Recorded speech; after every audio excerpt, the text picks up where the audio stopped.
Hi everyone, it's Tony from Play Ball Lineup again. So step two or part two of our tutorial here. So now we want to create a new lineup. So we're going to hit start new lineup from scratch. And again, once you get into this game information screen, it's all going to be the same type of things. It's not going to change depending on which um, create lineup button you hit. But we're going to start with create new, assuming this is the first time using it. So date of game, and again, all you got to do is tap on that, and it's going to give you a calendar. So I'm doing this on an iPad. Obviously, an iPad's a bigger screen. When I was making this app and we were coming out with it, I think they were on the iPhone 5S. So obviously, the iPhone screen is a little smaller, so you may find that you need to scroll a little bit when using the calendar, but the process is the same. So today it's April 11th, and let's just say I have a game tomorrow. So I'm going to hit the 12th, and then I hit the arrow back, and now you can see date of game. It says 4/12, right? If I mess it up or we get rained out and it's now on the 14th, I can hit that button as well. It really doesn't matter. But again, when you print out your lineup, I'm pretty sure it has the date on it, so that's why we put the date in there. Again, depending on what game this is, if it's game one, you can just leave it, but if it's a different game, you hit the number, it'll give you this picker wheel down at the bottom, and you can go up to game 100. You know, the app really has unlimited storage, and we just arbitrarily picked 100, but even if you're managing 2 or 3 teams and you're playing 20 games, you're going to have different team names anyway, so you've got plenty of storage there for all of your teams. So then you have to choose or enter an away team name. So again, if you're playing in a league with 5 or 6 other teams and you're playing them, you hit the plus button up here in the right-hand corner, and then a keyboard will enter, and you can put in your team, right? So we'll say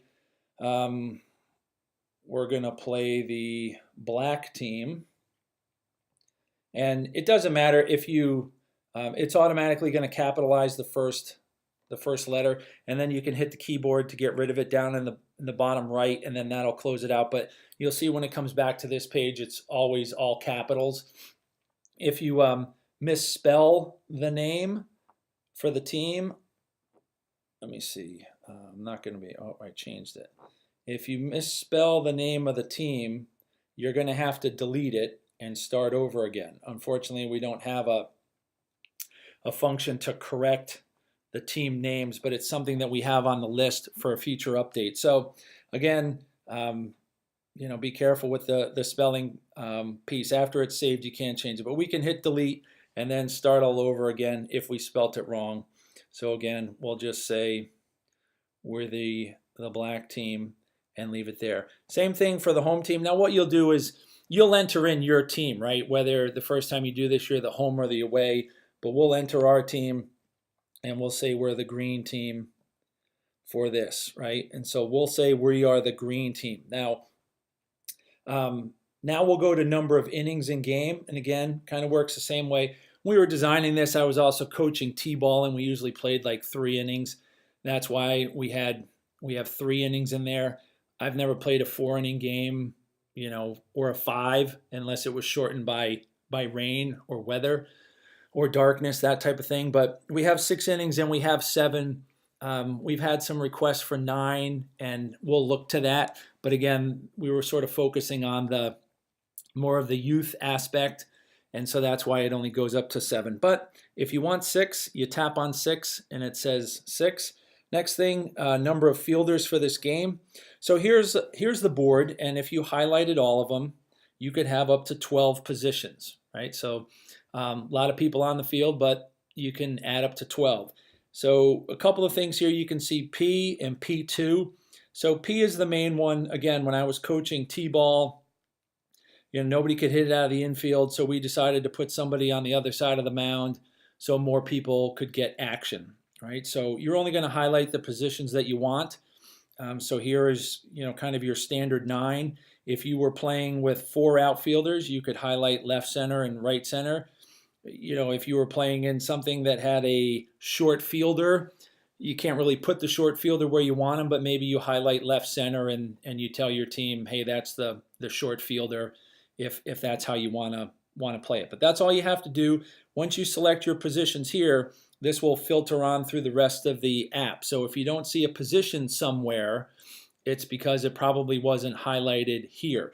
And again, if you're playing T-ball and you don't have a catcher, you unhighlight the catcher position. So that's how you choose a position. And then type a game. Again, when I made this app, I was doing coach and kid pitch. And so we put that in. We have straight kid pitch, we have T-ball, and we have this screen here which says when does kid pitch start. So you could say inning 1, when does coach pitch or machine pitch start, inning 4. And on the actual printout of the lineup, it would have a KP at the top next to the inning, or a CP. That way the kids would know, is it kid pitch inning or is it a coach pitch inning? That was the only reason why we put that in there, because we were trying to get the kids to pay attention to the lineup. So if it doesn't matter to you, you could pick any one of these, kid pitch. We've had some people say, hey, can you just put in softball, something like that. And again, if we did put in softball, maybe it wouldn't have any initials or acronyms next to the numbers, right? You can't turn it off, so you're going to have to pick one. So it's on kid pitch.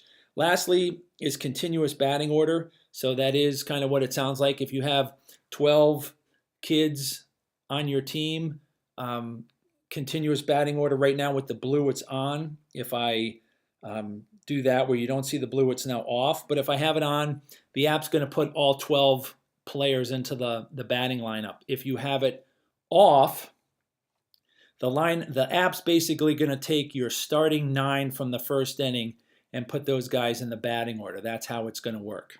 So once you have all of this completed, it's time to go to the Team Information tab, and you simply tap on that, and we'll address that in a minute. Thanks.